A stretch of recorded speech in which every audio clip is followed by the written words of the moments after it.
Ormai è quasi un anno che i fatturati delle nostre imprese artigiane sono scesi veramente quasi a zero. Noi abbiamo parecchi casi, abbiamo un meno 70% medio, con casi di meno 84, 86, 86%. Alcune aziende sono proprio chiuse del tutto, quindi meno 100%. Bisogna resistere. Il direttore di Confartigianato Venezia, Gianni De Checchi, lo ripete spesso ai suoi associati e ai suoi collaboratori e in questo periodo economicamente disastroso ha finito con ripeterlo persino a se stesso.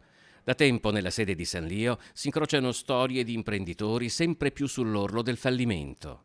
È una situazione terribile in cui l'economia è stata di fatto azzerata, per le nostre calli non passa nessuno, i negozi sono quasi tutti chiusi e la cosa forse più drammatica è che nel resto del nostro Veneto, credo anche nel resto del paese, penso anche a livello dei parlamentari, non si ha la percezione molto chiara della situazione veramente incredibile che stanno vivendo le città d'arte del nostro paese e Venezia in modo particolare. Venezia soffre più di tutti perché ha perso gran parte del suo tessuto sociale, sostanzialmente sacrificato sull'altare di un turismo di massa che per decenni ha comunque concesso una certa agiatezza, perlomeno fino a quando il coronavirus non ha azzerato quasi tutto. Venezia sarà un luogo dove parecchi esercizi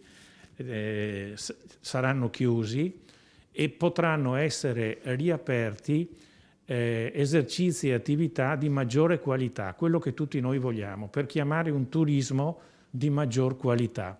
Per fare questo ci vuole la volontà politica, amministrativa, ci vogliono idee chiare, ci vuole un tavolo, ci vuole una presa di coscienza da parte dell'amministrazione, un lavoro lungo, laborioso, difficile.